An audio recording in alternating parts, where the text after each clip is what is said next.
तो विराट कोहली और रोहित शर्मा के टेस्ट से संन्यास के बाद अब सबकी निगाहें इस बात पर टिकी हैं कि इंग्लैंड दौरे के लिए टीम इंडिया में उनकी जगह कौन लेगा। टेस्ट फॉर्मेट में टीम इंडिया का कैप्टन आखिर कौन होगा।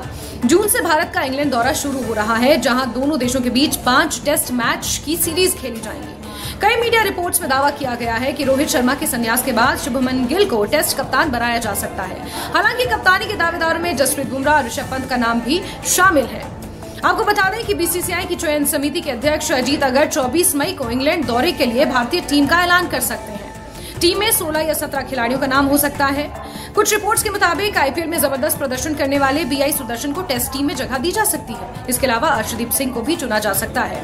इंग्लैंड दौरे से टीम इंडिया का वर्ल्ड टेस्ट चैंपियनशिप 2025 से 27 चक्र के लिए भी अभियान शुरू होगा। माना यह जा रहा है कि 24 मई को इंग्लैंड दौरे के लिए टीम इंडिया के नामों का ऐलान हो सकता है और कप्तान कौन होगा, सभी की निगाहें इसी पर टिकी हैं।